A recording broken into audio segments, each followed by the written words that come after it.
बुजुर्गान आसाम की तारीख़ पर मोतबर तरीन शुहरा आफाक किताब मशाहिर उलमा और मशाइख़ आसाम के अज़ीम मुसन्निफ़ जमियत उलमा आसाम के साबिक़ सदर और जामिया आसाम दारुल हदीस जयनगर के साबिक़ शेखुल हदीस व सदरुल मुदर्रिसीन दर्जनों किताबों के मुसन्निफ़ और इल्म व अदब के हवाले से आसाम की सबसे मुमताज़ शख्सियत हज़रत मौलाना अब्दुल जलील राग़िबी साहब वो एक वक्त मुहद्दिस, मुफस्सिर, माहिर फ़लसफ़ा व नफ्सियात, साहिब तर्ज़ अदीब, शायर और उर्दू व असामी ज़बान के बुलंद पाया सहाफ़ी थे।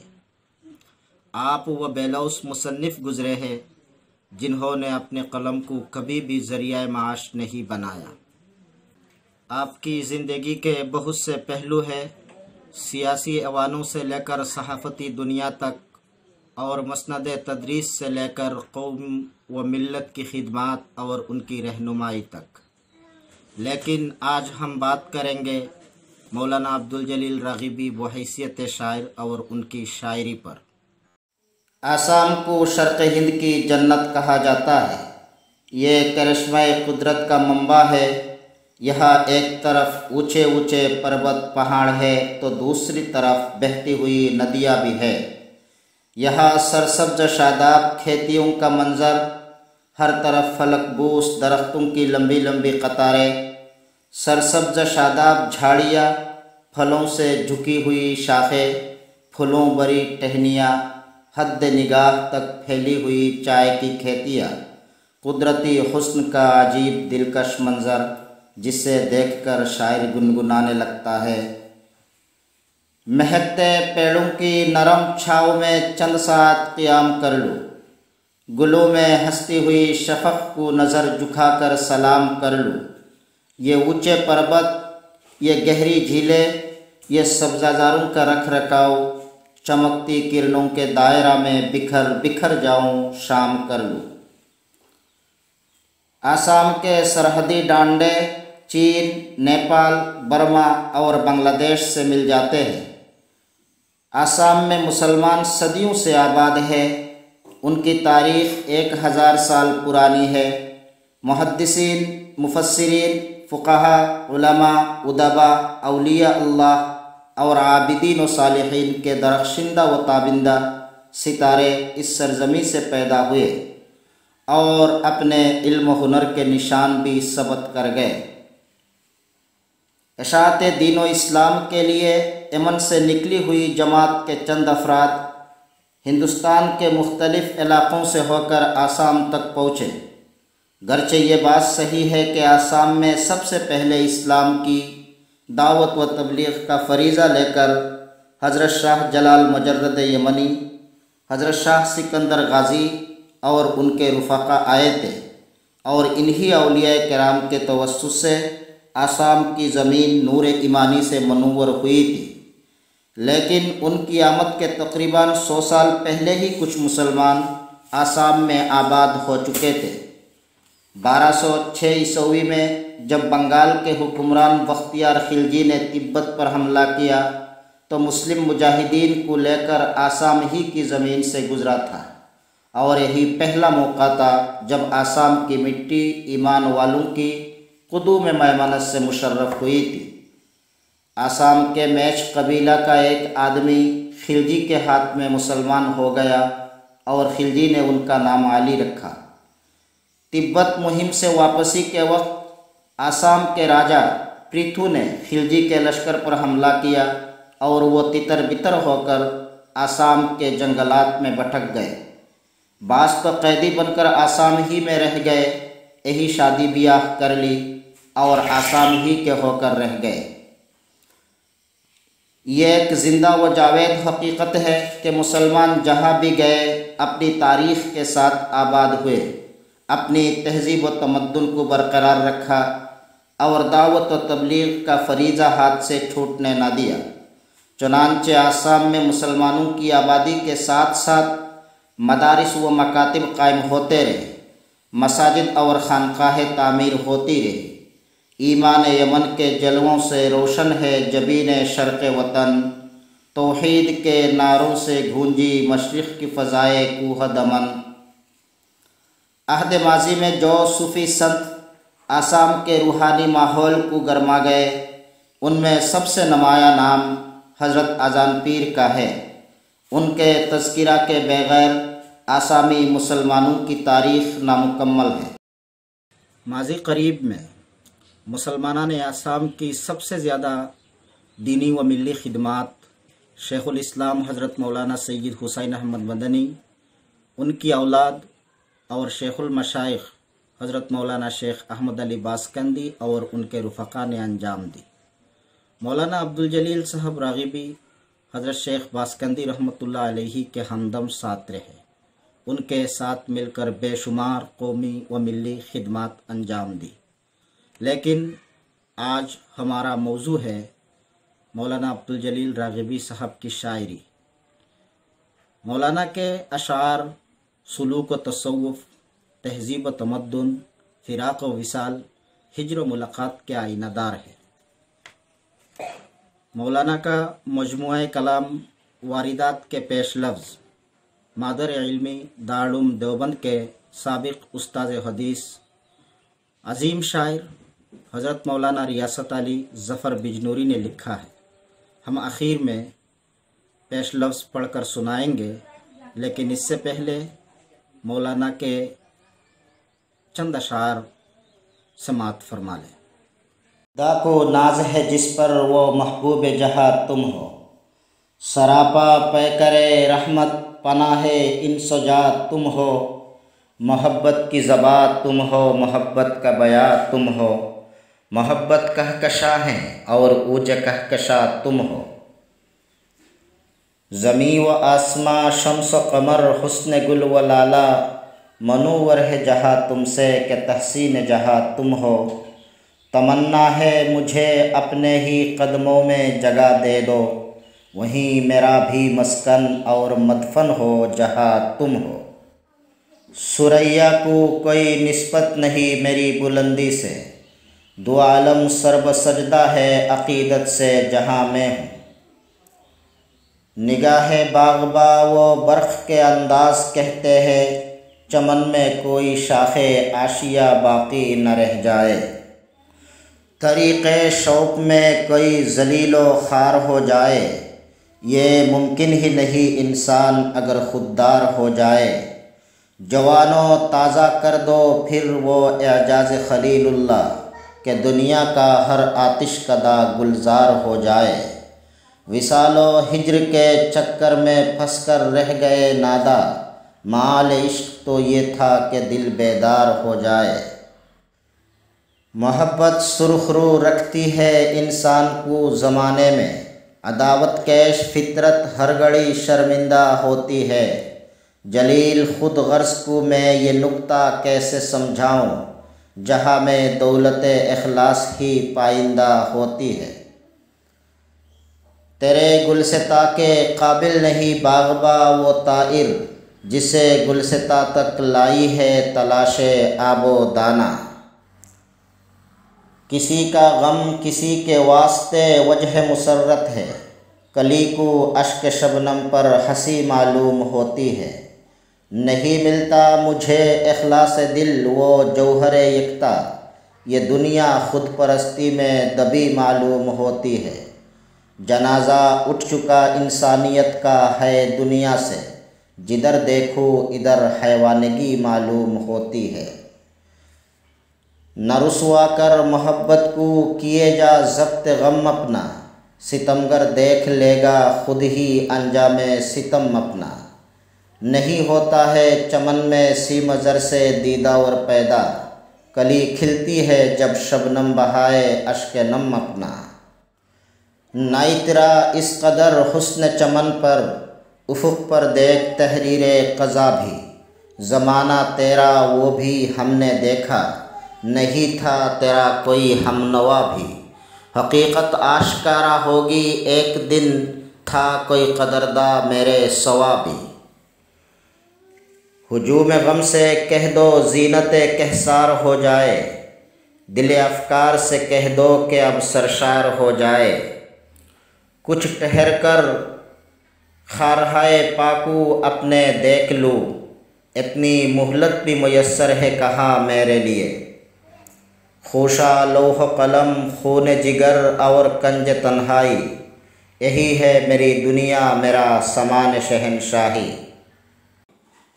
भाई जलील साहब राग़िबी दबस्तान शेर व शायरी में मेरे हम सबक, गुलस्तान अदब की चहल कदमी में मेरे हम कदम और सहराए ख़याल की राह नूरदी में मेरे हम सफ़र रहें। फ़र्क ये है कि वो इन वादियों में बहार तख़य्युल से गुलिस्तानों को महकाते, दरियाए तसव्वुर से आबदार मोती बरामद करते, चट्टानों से जूए हयात निकालते रहें और मैं किनारे पर खामोश तमाशाई की तरह इन करिश्मा साजियों से महजूज होता रहा। इसलिए भाई जलील के मजमुआ कलाम वारिदात की इशाअत का मरहला आया तो पेश लफ्ज़ की तहरीर और पुरानी यादों के चेहरों से नकाब कुशाई के लिए अहद माजी के इस पुराने अमीन ज़फ़र बिजनूरी की ज़रूरत महसूस हुई। याद आता है कि भाई जलील दारुल में ज़ेर तालीम थे। उस वक्त उनकी उम्र 16 साल से कम थी। 1936 में पैदा हुए। इब्तिदाई तालीम गरही पर हुई, फिर काफिया तक जयनगर ज़िला नौगांव में ज़ेर तालीम रहे। उसके बाद मदरसा रहीमिया मुलाजार बाज़ार में सिलसिला तालीम जारी रहा। फिर अगस्त 1950 में जाज़िबा इलाही देवबंद खींच लाया और 57 तक देवबंद में मुकीम रहकर इन्होंने सिलसिला तालीम मुकम्मल किया। यहाँ की इल्मी अदबी सरजमीन में उनकी दबी हुई सलाहियतों को उभरने का मौका मिला। उस दौर के जलील क्या थे?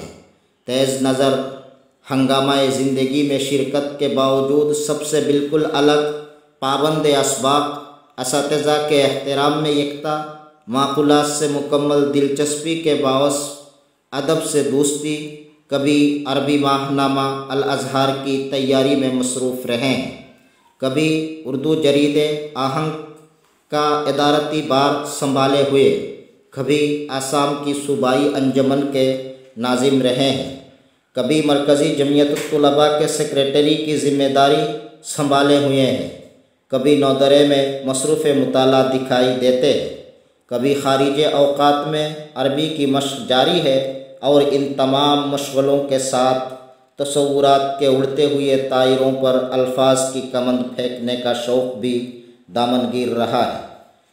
कुछ तसव्वुरात की गिरफ्तारी में कामयाब हो गए तो तहता लफ्ज़ सुना रहे हैं, मगर अंदाज़ इतना असर अंगेज़ है कि सादगी में भी तरन्नुम का आबशार गिरता हुआ नज़र आ रहा है। गज़ल सुना रहे हैं तो सामीन को अपनी सरगुज़श्त मालूम हो रही है। नज़्म पढ़ रहे हैं तो सरों से मानी का सैलाब गुज़र रहा है। मुर्सिया पढ़ रहे हैं तो आँखों में सितारे झिलमिलाने लगे, मगर इन तमाम मशागिल में किसी की रहबरी का एहसान नहीं था। साज़ फितरत अभी तक मिज़राब फितरत ही की ज़रब से नग़मे उंडेल रहा है और ये भी दारुल उलूम देवबंद की खुसूसियत है कि यहाँ वो पौधे भी परवरिश पाते हैं जिन पर बाग़बानों की तवज्जो होती है और उन नौनिहालों के लिए भी ज़मीन साजगार है जिनकी तरफ किसी की तवज्जो नहीं होती। हमारे दौरे तालिब इल्मी में अरबी का सिक्का इतना राइज नहीं हुआ था जितना आज है। हम चंद तलबा को अरबी ज़बान सीखने का शौक़ हुआ तो दोपहर के वक्त एक दरसगाह में जमा हो जाते और एक दूसरे को लिखने और बोलने की मशक़ कराते। कई महीने के बाद उस वक्त के दौरे हदीस के तालिब इल्म मौलाना वहीदुज़्ज़मान हाल नाज़िम तालीमात दारुल देवबंद की तरफ निगाह उठी तो हम लोगों ने मौलाना से वक्त देने की दरख्वास्त की। मौलाना ने वक्त दिया और वो बुखारी शरीफ के सबक से उठते ही पहले हमारी जमात में आते, अरबी की मशक़ कराते, कापिया देखते और इस तरह बादे अरब के तिश्ना सामानों के लिए सामान सैराबी फराहम होता।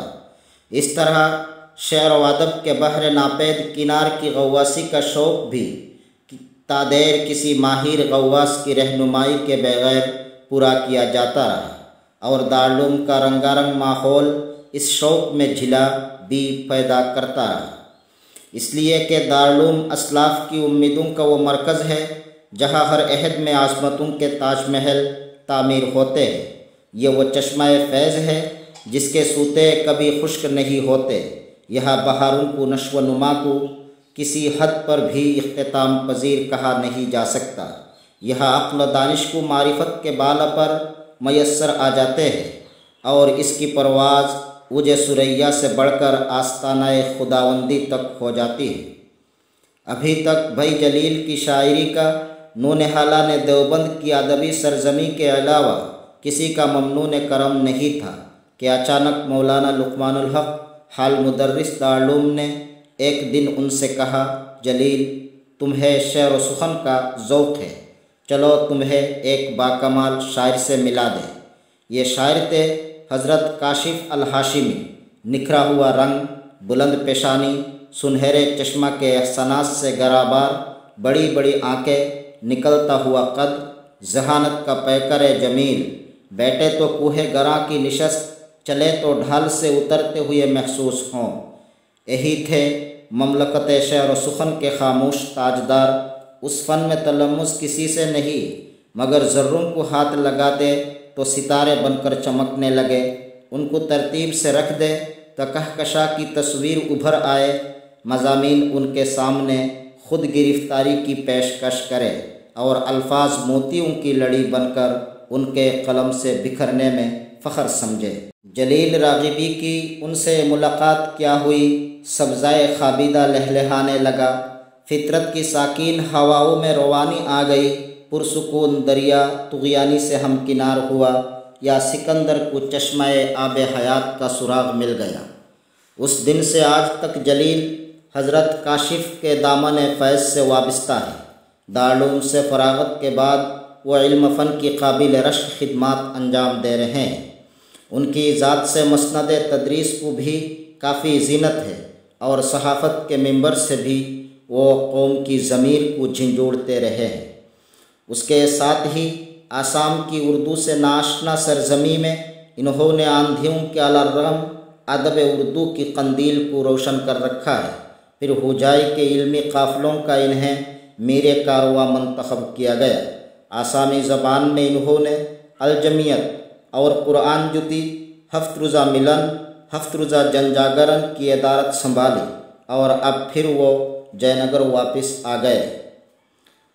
इस वक्त आसाम के कसीरुल इशाअत हफ्त रोज़ा मिलन की इदारत का काम संभाले हुए है। फिर भी शेर व अदब की चिंगारियाँ सर्द नहीं हुई। जामे शरीयत और संदान इश्क को टकराने से महफूज रखने का ये सलीक़ा सिर्फ मौहूबा खुदावंदी है, बल्कि दीन व अदब की इन खिदमतों ने उनके ज़ौक़ शायरी में मज़ीद निखार पैदा किया है। इसलिए कि शेर की इस्तिलाही तारीफ़ कुछ भी हो, मगर हकीकत यह है शेर उन नाजुक अंदाम मानी का नाम है जिन्हें अदबी ताबीरात का मौजून लिबास पहना दिया गया हो। उसके लिए उक़ाब तख़य्युल की बुलंद पर्दाजी ज़रूरी है और मुअत्तर मज़ामीन की खुशबू को अल्फाज के शीशे में उतार लेने का सलीक़ा भी शर्त है। सही शायर वो नहीं है जिसके पास अशार के अंबार हो, बल्कि सही शायर वो है जिसका विजदान लौह महफूज की तहरीरों को पढ़ सके। उनकी खलवतों में अफकार का शोला अगर सुलगने लगे तो उनकी लहरों को अल्फाज के फूलों में समेट ले। चनांचे मौलाना अब्दुल जलील साहब राग़िबी को बुखारी और तिरमिज़ी की तदरीस ने रफ़ातों से हमकिनार किया तो शेर व अदब में भी उनकी उक़ाबी रूह ने इल्म हिकमत को अपना आशियाना बना लिया। इल्म की गहराई ने बहरे मानी में गवासी और गहराए आबदार बरामद करने की महारत अता की और बिलाशुबा दुनिया के सबसे फसीह व बलीग सल्लल्लाहु अलैहि वसल्लम की ज़बान ने गहराए आबदार पर मज़ीद आब रखने का सलीक़ा अता किया। अब बहार का तस्वुर उनके जहन के दरीचों से गुज़रता है तो फिरदौस बदामा के नज़ारे बढ़ जाते हैं और मुतक़द्दिमीन के मज़ामीन उनके अशार पर आते हैं तो जलील इन पर धार रख कर उनकी किसक में इजाफ़ा कर देते हैं, मगर उनके मुंतखब अशार नकल करके पेश लफ्ज़ को तोल देना नहीं चाहता। जिन अहले नज़र को जवाहिर पारों की पहचान है, इन्हें जलील के वारिदात की सैर के दौरान अंदाज़ा होगा कि तक़दीम निगार ने हकीकत की अक्कासी में कितनी दियानत से काम लिया है। लेकिन तमाम अदब नवाज़ों से दरख्वास्त है कि वह शोहरत के मेयार से खाली उस जहन होकर इस मजमुआ पर नज़र डालें और फ़ैसला करे कि अदब उर्दू में जलील का क्या मकाम होना चाहिए। रियासत अली ज़फ़र बिजनूरी, दारुल उलूम देवबंद, सितंबर 1982।